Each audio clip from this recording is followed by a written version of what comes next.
Este programa tem o apoio da Delem Janelas. Está dentro de casa, mas ouve todos os ruídos como se estivesse na rua? Chega! A Delem Janelas traz-lhe o conforto de que precisa. Janelas, portas, stores e veda-luz. Tudo para uma casa com um bom isolamento acústico e térmico. Delem Janelas, líder em renovação. Esta é a história do dia da Rádio Observador. O serviço militar obrigatório deve regressar?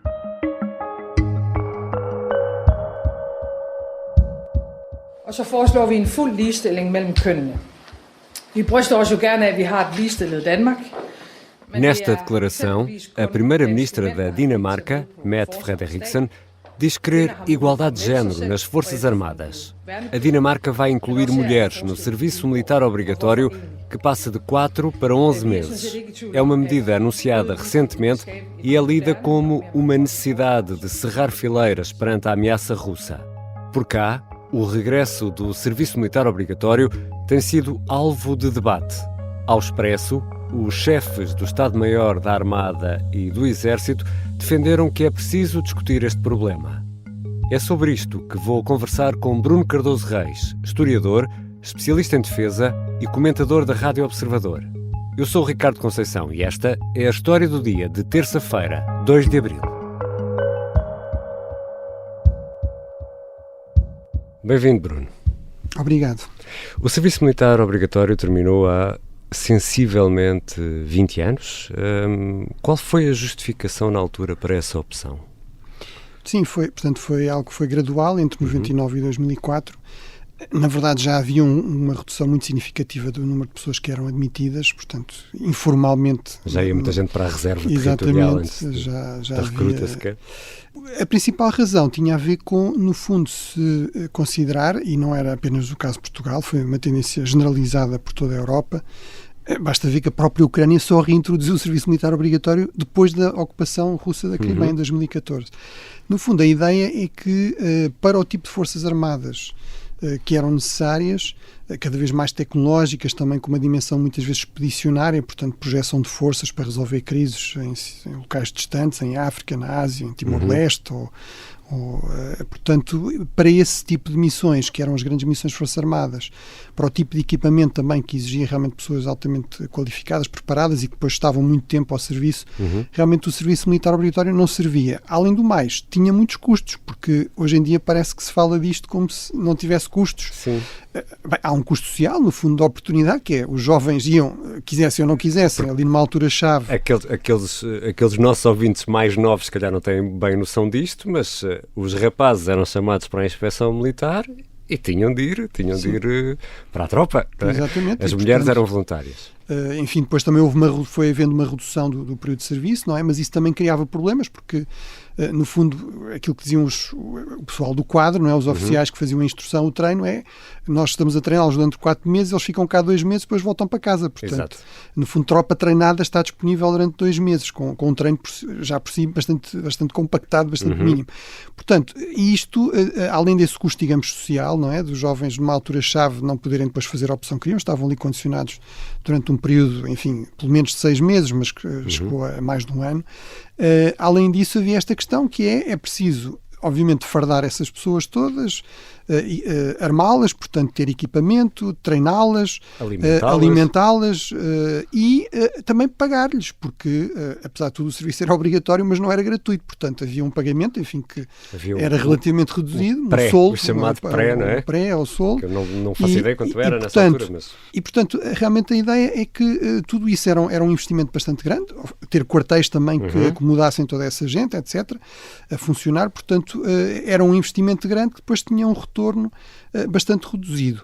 E, portanto, foi essa, no essencial, a conclusão por todo o lado. Basta dizer que dos países membros da NATO, dos 29 países europeus membros da NATO, só 6 é que mantiveram o serviço militar obrigatório desde os anos 90, ainda assim todos eles com mudanças muito substanciais e uma redução muito substancial desses efetivos, sendo que convém acrescentar que os grandes exércitos da NATO, os exércitos muitas vezes apontados como os mais profissionais, em particular os Estados Unidos, também têm e mantêm, aliás, um sistema voluntário desde, no caso dos Estados Unidos, desde os anos 70, no caso da Grã-Bretanha, por exemplo, desde os anos 50.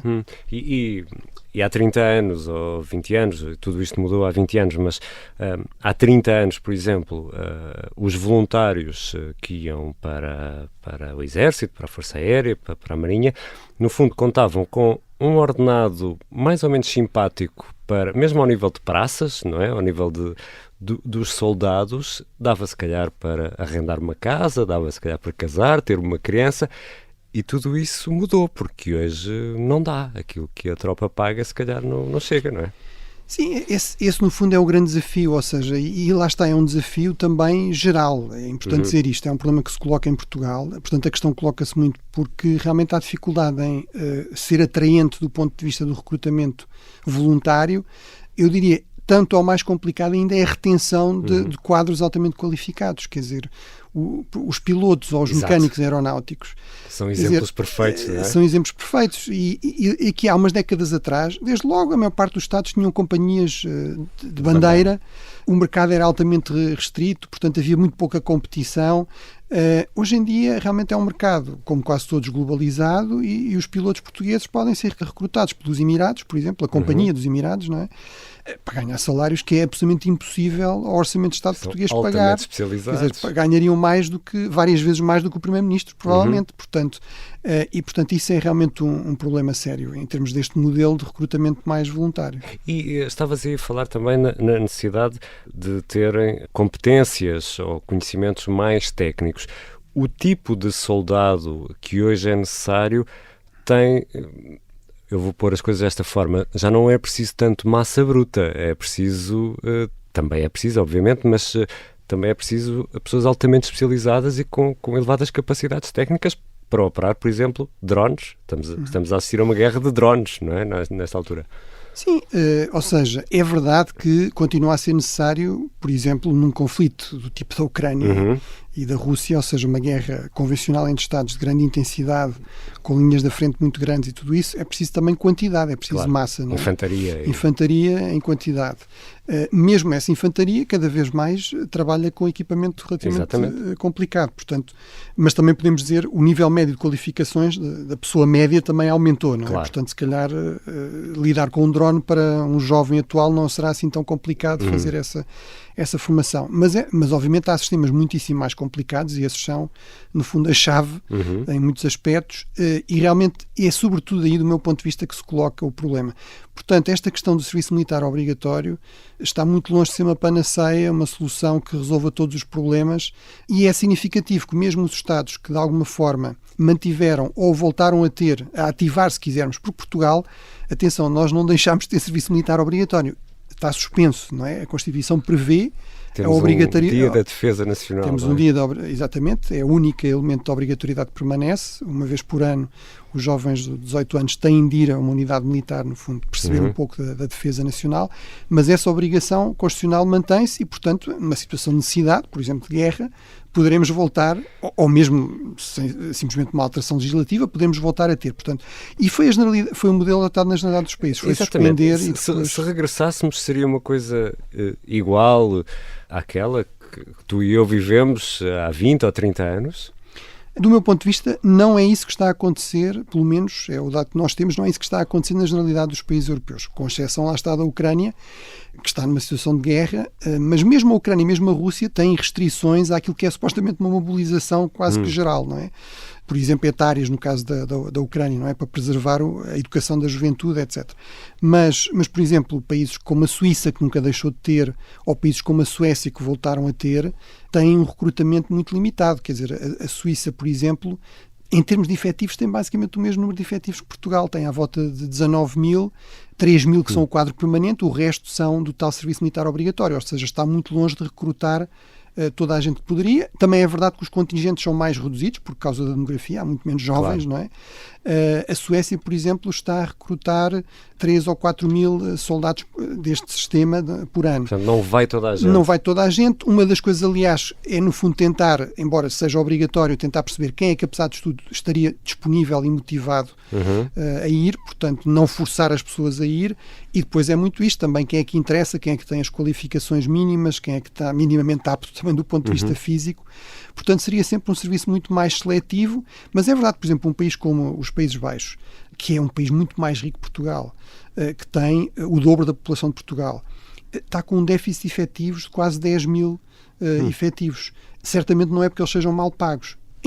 Se compararmos com Portugal, não é? O problema é que a comparação não é com Portugal, é com a economia holandesa e com os salários na economia privada holandesa, não é?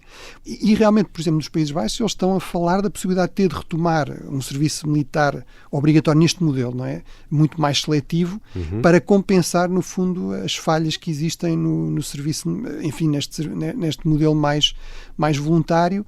E, portanto, eu aí também acho que é importante deixar isto claro, que também não é verdade que simplesmente falar-se em aumentar salários. Bem, ainda agora o suplemento da condição militar foi aumentado no ano passado para quase o dobro.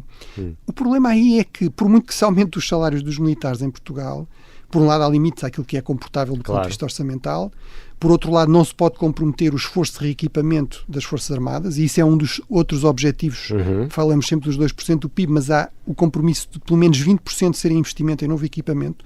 Nós conseguimos o ano passado chegar aos 22%, portanto atingimos esse objetivo e é fundamental não comprometer isso gastando tudo em salários e em suplementos, mas mesmo que se fizesse isso, e que até fosse justo, porque realmente toda a gente em Portugal é mal pago e se pode queixar disso, o problema é que o setor privado seria sempre muito mais atrativo, sobretudo se estivermos a falar do setor privado fora de Portugal, que é em muitos casos o que acontece em relação a estas funções mais moderadas, ou até simplesmente com companhias militares privadas, por exemplo.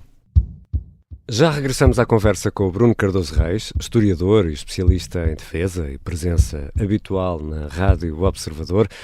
Fará ou não sentido regressar a este modelo do serviço militar obrigatório e o porquê desta conversa agora?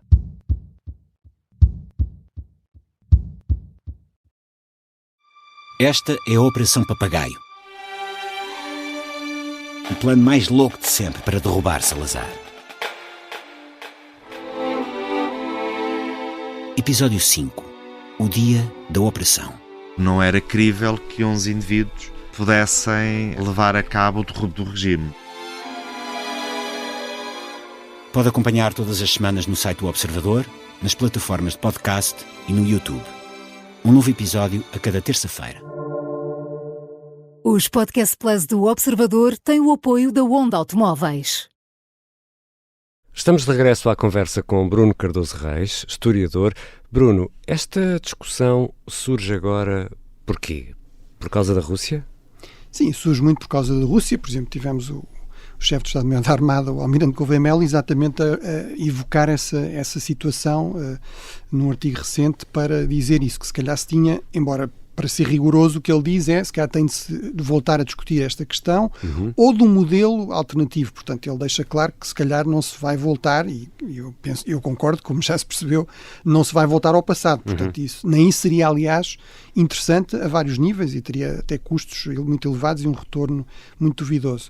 Mas realmente isso é bastante claro, ou seja, realmente a guerra regressou, em grande escala, com uma enorme intensidade, regressou à Europa de uma forma que não se via desde 1945, desde a Segunda Guerra Mundial. E isso altera, obviamente, aqui os dados da discussão. E para estas nossas contas também entram as eleições presidenciais norte-americanas. Ora, com uma eventual vitória de Trump, o apoio à NATO e o apoio militar à Europa podem, para ser simpático, titubear, podem, no mínimo, titubear. Nós corremos mesmo o risco, nós europeus, de ficarmos sozinhos frente à Rússia?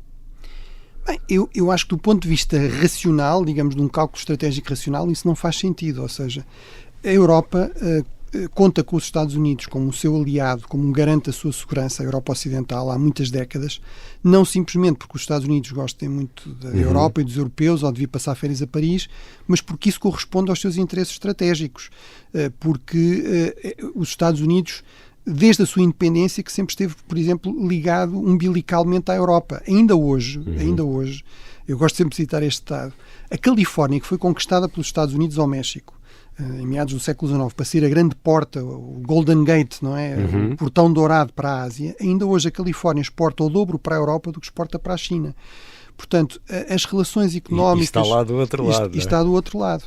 E, portanto, as relações económicas... sempre foi do interesse dos Estados Unidos evitar que a Europa fosse dominada por uma potência hostil, que por sua vez também poderia usar depois a Europa como plataforma para atacar os próprios Estados Unidos. Agora, o problema é que Trump não é propriamente um ator muito racional. É verdade que isso, de alguma forma, nos obriga a pensar mais a sério estas questões. Pensar duas vezes. A pensar duas vezes. Ou seja, costumava-se dizer que em relação aos média, aos órgãos de comunicação americanos, o diretor da CNN teria dito: o Donald Trump é péssimo para a América, mas é ótimo para a CNN, não é para as audiências. E eu acho que se calhar se pode dizer, em termos de interesses de segurança da Europa, o Donald Trump é péssimo, mas em termos de investimento europeu em defesa, se calhar é ótimo ver o Donald Trump, esta ameaça permanente do Trump. Foi um alerta, mas vamos imaginar que estamos a aumentar a produção a nível de equipamento de defesa, que os exércitos europeus são reforçados, que vamos conseguir elevar o grau de prontidão dos exércitos. Vamos pensar nisso tudo. Mas, ao mesmo tempo, se a guerra se agudiza ainda mais na Ucrânia, se o apoio ao exército ucraniano começa a diminuir e aumenta a capacidade de suster o avanço russo e a Rússia continuar a ganhar terreno, nós, Europa, vamos conseguir montar uma resposta em tempo útil? Quanto tempo demora uma coisa destas? 15 dias? 6 meses? Em caso de necessidade, vamos imaginar que a Rússia chega a Kiev. Vamos imaginar isto. Qual vai ser o nosso tempo de resposta a isto tudo? Bem, aí a questão também é, e aliás a Segunda Guerra Mundial é um bom exemplo disso, porque colocou-se exatamente essa questão. De repente havia milhões de soldados da Rússia soviética, não é? Portanto, a Rússia comunista em Berlim, não é? E, portanto, havia esta ideia, será que eles vêm por aí adiante? E na altura a Europa era basicamente um campo de ruínas, destruída. Não é? E não aconteceu. Uma das razões, sabemos nós, porque temos agora acesso, ou tínhamos acesso aos arquivos, até que o Putin começasse a restringir, que a própria Rússia obviamente estava completamente também desgastada. Teve milhões de mortos, estava destruída e, portanto, esta campanha está a ser altamente desgastante para as capacidades militares russas. Portanto, graças à Ucrânia, nós temos aqui há alguns anos, mesmo no caso das coisas correrem mal, ao começarem a correr cada vez pior à Ucrânia e começarem a correr melhor à Rússia, isso não vai anular essas perdas russas assim de repente. E, portanto, a Europa tem aqui alguns anos para, no fundo, pensar muito bem o que é que quer fazer para, do meu ponto de vista, idealmente dissuadir e não defender. Ou seja, o ideal é sempre evitar sequer que a Rússia ataque ou que o inimigo ataque, não é? E, portanto, desse ponto de vista, parece-me é que não podemos ser complacentes. Acho que não estamos a ser, aliás, já tem havido um aumento significativo do investimento em defesa. A NATO faz essa monitorização todos os anos e o ano passado foi um ano recorde em termos de aumento desse esforço. Temos a União Europeia a dizer que vai fazer compras conjuntas, por exemplo, exatamente. Tem como fez com as vacinas. Introduziu-se dinheiro para a defesa pela primeira vez no orçamento comunitário, neste orçamento comunitário. Obviamente é sobretudo um estímulo, mas é interessante desse ponto de vista, é um estímulo a programas conjuntos. Portanto, quando os países europeus cooperam para fazer novo equipamento militar, a União Europeia contribui também com dinheiro comunitário e, portanto, há aqui já alguma coisa. Agora, não é o suficiente, se calhar não é suficientemente rápido e tem de estar as várias componentes. É preciso pensar na questão dos efetivos, é preciso pensar na questão, por exemplo, da indústria de defesa e aí é que eu acho que as coisas estão um pouco mais atrasadas. Mas é possível travar Putin sem chamar reforços, sem pôr... Os anglo-saxónicos têm a expressão de pôr botas no terreno, não é? Uma tradução literal. É possível continuar esta guerra sem presença de outros exércitos em solo ucraniano? Bem, a resposta parece-me relativamente simples, que é, se continuar o apoio americano militar em armamento numa quantidade significativa, parece-me claro que sim. Ou seja, a resistência ucraniana bem equipada, bem municiada, inclusive se continuarmos a enviar mais equipamento e equipamento mais avançado se pusermos de lado algumas das linhas vermelhas artificiais, que eu acho que até podiam ser um pouco justificadas por uma questão de prudência no início, para perceber se havia aqui um risco de escalada descontrolada. Portanto, se isso acontecer, acho que sim, só os europeus será muito mais difícil, será muito mais exigente e portanto, aí podemos correr o risco de sermos confrontados com uma questão que é muito mais difícil, que é realmente, queremos, no fundo, correr o risco de um colapso da resistência ucraniana e depois dar tempo à Rússia para reconstituir as suas forças e eventualmente escolher o próximo alvo, que provavelmente não seria à partida se a NATO se mantiver coesa, mas isso também é uma grande questão se Trump for eleito. Claro. Se mantiver coesa, acho que não, mas se não se mantiver já será uma questão diferente, se não pode ser a Geórgia, pode ser a Moldávia, pode ser, mas portanto isso significa no fundo prolongar da guerra na Europa e arriscar que a certa altura um dos alvos seja realmente um país membro da União Europeia. Ou seja, o que estás a dizer é que esse risco existe e devemos pensar nas coisas como elas são, mas estarão sociedades democráticas como a nossa preparadas para enviar os filhos para a guerra? Pronto, e aí a questão que se coloca no fundo é esta. A opinião pública está disponível para isso? Eu tenho dúvidas que sim, tenho dúvidas que seja assim. Também é verdade que muitas vezes as opiniões públicas mudam radicalmente. Basta ver em relação à própria Ucrânia. Havia um grande ceticismo em relação à Ucrânia em 2022 ou em relação a ajudar a Ucrânia, até porque se achava que isso não seria eficaz contra a Rússia. Quando se percebeu que os ucranianos estavam decididos a resistir e que até conseguiam resistir com alguma eficácia e com meios mínimos, houve um impulso da opinião pública, que por sua vez influenciou depois as lideranças também, no sentido que vamos ajudar os ucranianos, eles merecem ser ajudados. Portanto, aí as coisas podem mudar e, no fundo, a questão que se pode colocar será esta, sobretudo eu diria, para os países mais próximos da Ucrânia. Terão de ser certamente eles aí a tomar a dianteira, não é? Países como a Polónia. Será que nós queremos deixar cair a Ucrânia toda nas mãos da Rússia e ficar à espera que a Rússia a seguir decida onde vai atacar? Ou será que preferimos intervir diretamente e, portanto, enviar tropas para evitar que isso aconteça e, no fundo, continuar a conter a Rússia na Ucrânia, evitando o risco de que o próximo alvo, por exemplo, seja a própria Polónia, não é? Ou os países bálticos. Então, resumindo tudo isto, faz ou não sentido recuperar uma ideia de serviço militar obrigatório?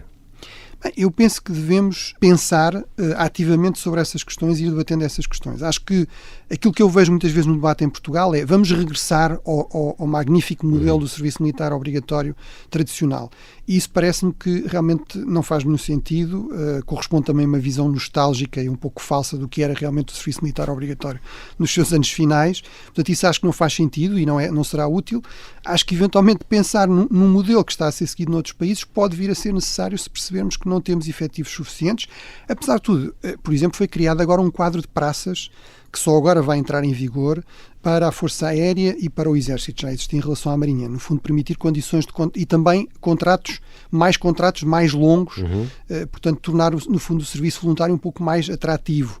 Acho que, apesar de tudo, temos de ver como é que isso funciona, mas realmente se percebermos que isso não é suficiente e que se começamos a ter um déficit crónico de efetivos, eu percebo que os chefes militares fiquem preocupados e, portanto, venham levantar a questão e acho que o conjunto da sociedade deve pensar realmente se faz sentido algum tipo de serviço militar obrigatório, como eu digo, sempre bastante seletivo e o mais possível tentando casar essa obrigatoriedade com, no fundo, pessoas minimamente motivadas a prestar esse serviço, no fundo, patriótico. Obrigado, Bruno. Obrigado. Bruno Cardoso Reis é historiador e é especialista em defesa. É também comentador da Rádio Observador. Podemos ouvi-lo muitas vezes no Gabinete de Guerra ou na Guerra na Terra Santa, por exemplo, que estão disponíveis em podcast. Esta foi a História do Dia. A sonoplastia é da Beatriz Martel Garcia, a música do genérico do João Ribeiro. Eu sou o Ricardo Conceição. Até amanhã.